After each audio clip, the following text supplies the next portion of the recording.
What is going on, everybody? My name is Ciara Lawler. Welcome to another week of Hero or Zero. This is the Heroes for Hire podcast. We are back again talking one comic book character, as we do every single week. We talk their good points, their bad points, and just generally give you a bit of a rundown of everything to do with that character. As always, I am joined by my partner in crime, Mr. Shaun. Shaun, how is it going?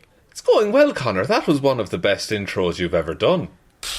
Was it? Well, top, 99. Top 99, and that's what I'm going for. It is week 98. It's wait, that makes no sense maths-wise. Hang on. So this is Hero or Zero, Shaun. What do we do here? So this is a show where we take one comic book character every single week. Could be DC, could be Marvel. You usually take DC, I usually take Marvel. And we just give you a bit of a rundown about their powers and abilities and everything to do with that character.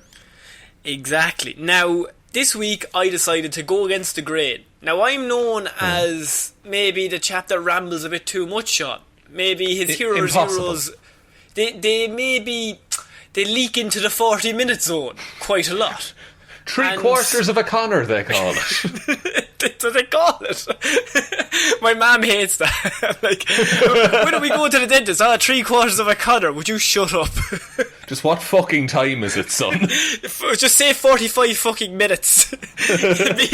me in primary school. Teacher, I know. I know to tell time. Oh, here we go. Alright.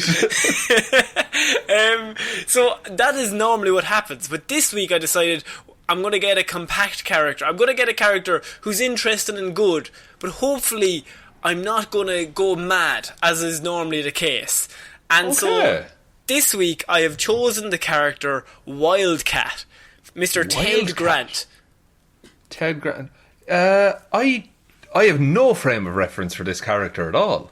Now that's interesting because Wildcat has been linked to every other one of our favourite DC heroes in some way, most of them.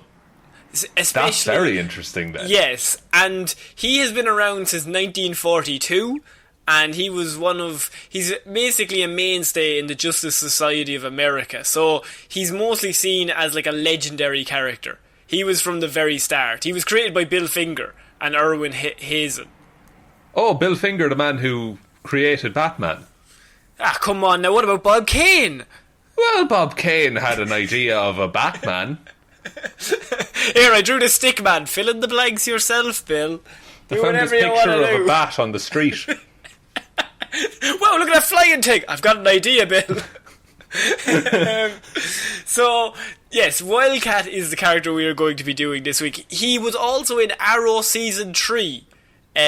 For anyone who doesn't know, he was the retired boxer who taught Laurel Lance how to fight. Oh, okay. Yes. Was that not Bronze Tiger? Or is that another?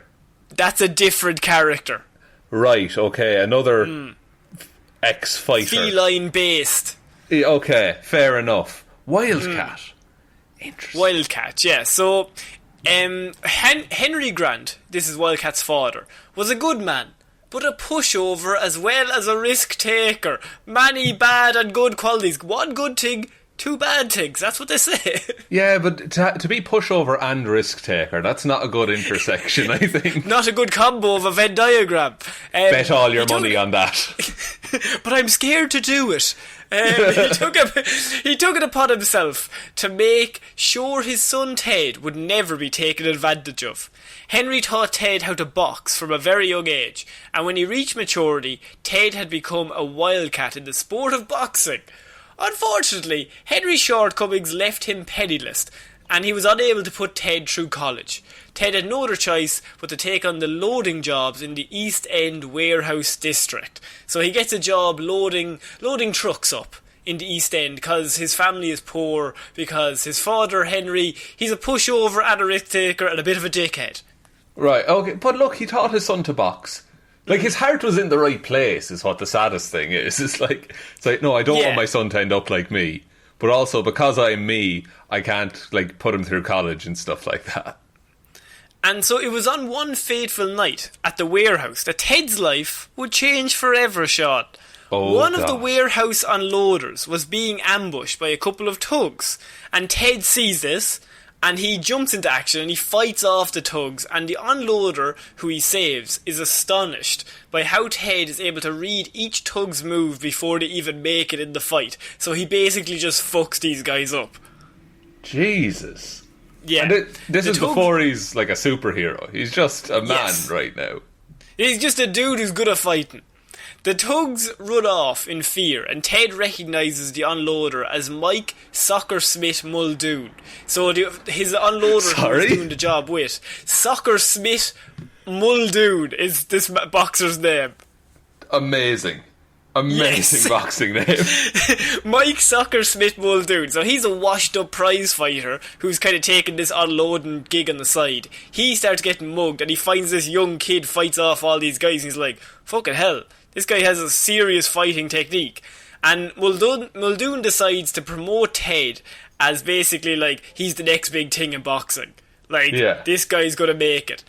And he pushes him into the boxing world, and after a string of knockouts in pro bouts, Ted was eventually hailed as Wildcat in the boxing ring. Fuck, okay, so because he saved this ex-boxer, he's now top of the boxing world, essentially. Well, I think the case goes that he saved his kindness led this ex-boxer to be like, I'll train you, kid, we'll do it together. I see. Oh man, that's good. And Wildcat is his, like, ring persona name kind of thing. Yeah. Cool. I like that. And so Ted inspired Muldoon to take up boxing again. So Ted, when he gets high up the rankings, say Muldoon is like maybe in early 40s. You know, like, I'm thinking of Daredevil's father in the movie Daredevil. Like, he's that level of age. So he's just after coming off his peak, and he's on the downslope, and Ted is kind of like, you have it in you. You get back into it as well, and me and you can be like top of boxing together. Oh no, like, Conor, it's going to be great. You're telling me this backstory, but we haven't had a tragedy yet. Wait, hang on. Ted inspired Muldoon to take up boxing again. It's all good. It's all positive. Good news. Everyone calm down. And that's the end. And then he's Wildcat as a boxer. Excellent. Oh, wow. What a good report, Conor. And it was short. You were right. And soon, both men gained even more notoriety. Fans of both Muldoon and Ted wanted to see who would come out on top in a matchup, because they both basically came up either side of the competition, and they were knocking guys out left, right and centre, and everyone's kind of like, we want to see the young whippersnapper against the legend, Muldoon. And a local crime boss named Victor Moretti wanted Muldoon to take a dive, but Muldoon refused after Grant backed him up. So they finally get this big fight, Muldoon versus Ted, and Muldoon, Soccer Smith Muldoon, the gangster's kind of like, I want you to take a fall in the 7th, kid. Take a fall in the 7th, kid. That's what he says to him. Muldoon's like, no way, Jose. And he like sways his finger back and forth. No way, Jose. Right? Well, that's me told. Gangster's like, fuck, this guy's not to be messed with. Everyone back the fuck up. And so Grant backs him up. So Ted is kind of like, no, he's not taking a fall. Like, we want to give the fans what they want. We want to give them a proper fight, because the two of them are very respectable gentlemen. And left with only one option, as the two fighters both agreed that they were going to back each other up because they are friends, and say like, we're not taking a fall. Moretti decided to buy the loyalty of Ted's manager, Flint the Skinner Fane. Oh, that's not a good guy name, is it? No. Fane put get this, a poisoned needle in one of Ted's boxing mitts. What? Yes! The needle was triggered to spring with the push of a remote control button that was in Fane's possession. So this is elaborate. This is very elaborate. Over a tub of sharks, he said. But Fane's, the whole idea is that he's put this needle of poison in Ted's boxing glove, and so when Ted and Muldoon are fighting, he's going to press a button and poison them, even though neither of them want this fight to end. Like, just, they don't want to lie to the audience. They want it to be completely by the numbers. Yeah, like an actual, like a fair fight. Yeah. And so during the fight, Moretti gives Fane the signal. He gives him the old tap nose, Mr. Burns. He starts like swinging his arms and everything. Moretti gives Fane the signal, and Fane activates the trigger. Within a few seconds, Muldoon began staggering around the arena until he finally collapsed. The authorities found the needle, and Ted was placed under arrest because it did look like he was the one who killed him. Jesus. So he's killed his best friend without meaning to. And also he's now disgraced as a boxer. Oh, that's a double whammy. That's a boxing term, I think. And I think it's a 1-2 uniflu is the boxing term. So what happens to Ted is also, first of all, very sad about Muldoon. But what happens to Ted after this? So Moretti began to panic because Ted could implicate him in what had happened in the ring after he gets arrested. And so Moretti tells Fane to fix the problem by making sure Ted then doesn't get to the precinct. Oh, he's going to send him on holidays. Send him to the Barbados. Nobody will talk about me over there. He'll be too happy. He'd be too busy drinking out of coconuts. Fane uses his car to run Ted's police transport off the road. He absolutely just smashes them off the road. The cops were killed in the accident, but Ted survives barely. Jesus, it's like that scene in The Dark Knight. Yes, with the Lamborghini. Yeah, where he just rams it into the side of the police truck. The Lamborghini then, much more subtle. Very good. Flawless as always, Michael. He's here. Oh, there he goes. Fair play to him. All of this was blamed on Ted himself. So Ted also gets blamed for the police being killed. 1-2, Uni flew. He's just there sitting in the car, just like, I didn't fucking do anything. And that's where Ted then goes on the run. So he's trying to get away from the police, and while he's on the road, he runs into a young lad who has a comic book on him. And in the comic book, he talks about the Green Lantern, and Ted just hears about this Green Lantern or superhero or whatever, and he's kind of like, I could be a hero. Like, I could use my fighting powers for good. And so that one incident with the kid basically drives him on to being a Wildcat. And so he's like, okay, I'm going to do good. Even if I'm a vigilante, the police are after me, I'm going to do good. But first of all, he's going to have to clear his name. Yeah. And after the poisonous needle event, he did clear his name. And his adventures began as Wildcat because he arrested the two of them. He arrested Moretti and Fane, and both of them eventually agreed after he kept punching them. Just over and over. And he's very good at punching, as we've learned. So as Wildcat, Ted made Fane confess to the poison needle, and Fane was arrested for murder of Muldoon. And then, of course, Fane basically mentioned Moretti, and then Moretti was arrested soon after. So he used his Wildcat persona to put it all right, clear his name. He's back. So now he is Wildcat, and his name is clear, so he's free to go about his business. Okay, so, and everyone's been brought to justice for the murder of his friend. Yes. True. That's okay. And so I find the kid who was reading the Green Lantern comic, that's in the DC universe, right? Yes. So there's comics written about existing heroes. The kid was holding a comic book, or maybe the kid started telling him about Green Lantern. Right. So Green Lantern may have existed in that universe. He's like, have you heard of Green Lantern? It's amazing. Okay. I like as well that he's like, okay, even whatever happens, I'm just going to do good in the world. Because that's been his MO from the start. He just does what's right. He's just trying to be good. And so this was at the very start. That was his first adventure. That was probably the best thing that encapsulates Wildcat, just in terms of, like, he has tragedy, but he uses that tragedy to make himself a better person. And so in the 60s, he became a regular member of the Justice Society of America, which is a team we talked about last week, or the week before. And it's just, the Justice Society of America came before the Justice League. There would be no Justice League without the JSA, and they were kind of like the first superhero team up. that all came together, and he became a regular member of that. And I think Wildcat is best known for being a member of the JSA even to this day. That's quite like a roster to be on, and for someone I've never heard of before. And what I like about him is that he's just kind of doing his thing, is he? Like he's not. How will I put this? He's not kind of involved in everything, but he's just kind of always there, if that makes sense.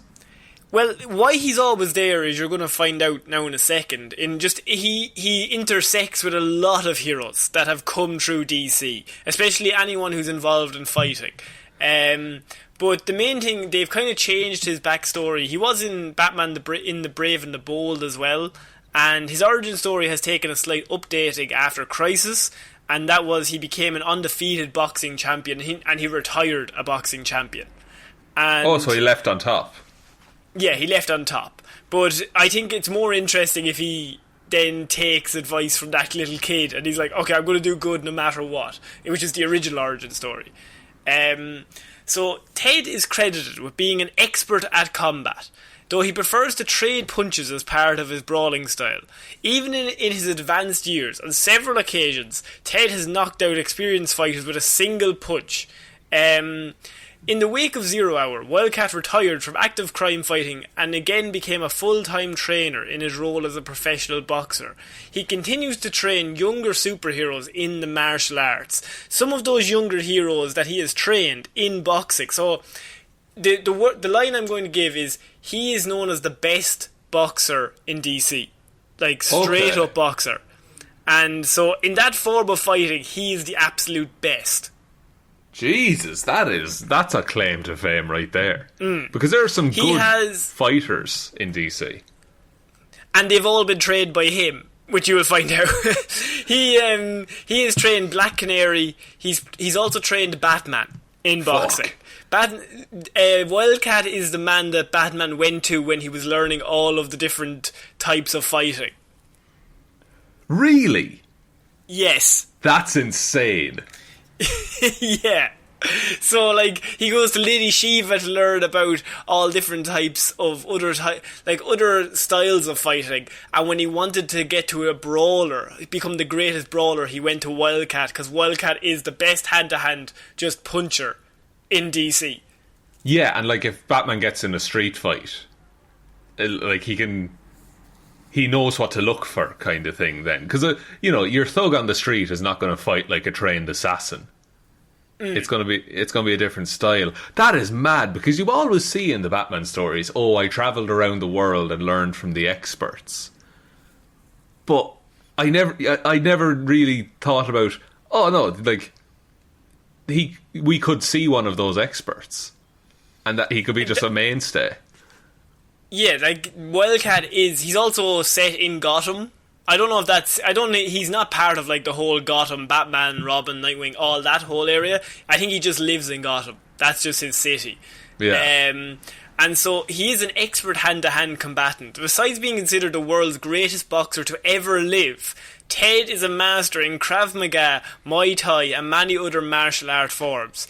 In the DC universe, where people like Lady Shiva, Deathstroke, Red Arrow, Cheshire, Nightwing, Red Hood, and many others pride themselves on their ability to fight, being considered the best at any fighting style definitely says something about you. Oh yeah, and I like as well that he's, from what you're telling me, he's kind of aged fairly regularly in DC Comics. Like, he was a vigilante and a superhero, and now he's a trainer. I really like that. He's older. He's retired multiple times, and then kind of comes back out of retirement and fucks some people up. Now, this is where it gets a bit magical, because it was revealed that Ted was once a curse was once placed upon him by a sorcerer named King Inferno. And the curse was basically because the sorcerer was like a bit of a dickhead. He's like, right, I'll turn you into a cat. And so the sorcerer, basically, I think the idea was the sorcerer wanted Ted to throw a boxing match, And Ted, of course, was like, no. For As some unknown reason, sorcerers the often sorcerer, do. wizards are big into the heavyweight boxing scene. And he's like, I want you to knock Tyson down and then fall down yourself. And he's like, I'm not doing it. So he's like, right, well, I'll turn you into a wildcat forever then. Hee hee hee hee. And so he goes to put this spell or curse on him. And the magician Zatara, who is Zatanna's mother, Right. from years back, she alters the curse. Now, she can't get rid of the curse, but she's like, I can help you in some way. So he goes to her, I and can she's mess like, right, with what it. I can do, I can mess with it. So she actually changes the curse so that he doesn't turn into a cat, but he possesses 9 lives as a Fuck off. result of the magician. Yes. Okay, for once I thought we'd have just a ground level. No bullshit, man. But he has literal 9 lives. Ted was given 9 lives as opposed to being turned into a cat as the King Inferno wanted. Since Ted has lost his 9 lives as a result of a variety of deaths, many which Ooh. occurred off paddle. However, in JSA 34, Mordu told Ted that he had 9 lives for every cycle, although Mordu did not define a cycle's duration. This meant that Ted had somehow regained his spent lives at any given moment. In JSA 36, this was confirmed. Ted gained 9 lives at some stage, meaning that this is the actual curse, or the changed curse, that he has to be killed 9 times in rapid succession to be killed permanently. Fuck. So a cycle could be, he doesn't know, like he hasn't nailed it down, so that could be either 24 hours or like 10 years. Yeah, they don't know. So what you would have to do is you'd have to shoot him in the head, then stand over his body, wait till he wakes up, shoot him in the head again, and just do that 9 times every time he wakes up. So he needs to be shot in the head 10 times then. Yeah, Like because the last it's one will 9 be his times, last life. Yeah, 9 times in rapid succession he has to be killed. Fuck me. That is, I mean, it's kind of still a curse then, because he can't die ordinarily then. Like, he can't have a natural death ever. And that's why he ages slowly. That's why he's been around since the 40s. Like, he's de-aged a lot. He ages, but he normally stays around, like, he has the body, or say he's 70, but he has the body of a 30-year-old. Right, okay. And presumably he just gets better and better at fighting then, because he's around for so long. Yeah, he just perfects it. Like, what can you do? In terms of who he's trained, by the way, I didn't mention this, but he has trained the likes of, as I said, Batman, also Barbara Gordon, Mr. Terrific, and Superman. Superman came to Wildcat when he wanted to improve hand-to-hand combat, which I don't understand, because if you're Superman, you just, like, blow someone into, like, down to Holland or something, like, if you need to. Do you think it was for, like, his Clarke Kent persona, that if he got mugged, he could actually fight him off and didn't have to pretend to be a wimp? It could be. Like, who knows? But the idea that Superman came to Ted Grant and is like, teach me how to fight. Yeah, like, teach me how to throw a punch, because I'm just doing my best at the minute. So, as well, Ted has shown the ability to read body movement and predict and know where his opponent will strike before they do, allowing himself to defend against it. Now, that's not, like, magical. He's just an amazing fighter and he knows what you're going to do based off your body movement. I love that in like a superhero, or even like that's a thing people can do to a certain extent in real life. But I just think that's it's such a clever way of showing how skilled someone is. Like, they don't even need to process what you're doing; they just know by looking at you. And I think a lot of people recognise that even in facial features. Like, you know how someone feels just by, like, maybe their body language or something. If you're able to read body language. So, it's just a stretch of that. If you fight every day for 5 years, eventually you're going to be able to think, okay, he's probably going to do that. He's standing slightly on the heel of his foot. He's probably about to move into this move. Yeah, and you take it all in an instant, like. Yeah, so Wildcat has extra lives, as seen in the brief skirmish between Power Girl, Wildcat, and the new Crimson Avenger, in which Wildcat was shot several times but did not die. It has recently been revealed that Ted has an endless number of extra lives, as well as his other meta abilities include slowed aging and heightened senses. His eyes are sharp enough to see further than any human can, and he can see perfectly in pitch black. All his powers were granted to him by Zatara, who countered the curse originally. So he has basically the eyesight of a cat, and he has heightened senses, and he's de-aged. That's a pretty, like... It is, like, a fantastic set of powers, but they could have gone such a different direction with it. Essentially turning them into, like, a Wolverine-type character, you know? True. I think this is way cooler. Yeah, I think it's a more interesting way. It's not the way you would normally go. So in terms of powers and abilities, as I've mentioned a lot of them, resurrection, he possesses the ability to return from the dead. However, he cannot come back to life if he is killed 9 consecutive times in a row. Decelerated aging, so the process that enables Ted to return from the dead has also slowed down his aging process, enabling him to keep himself in peak physical condition.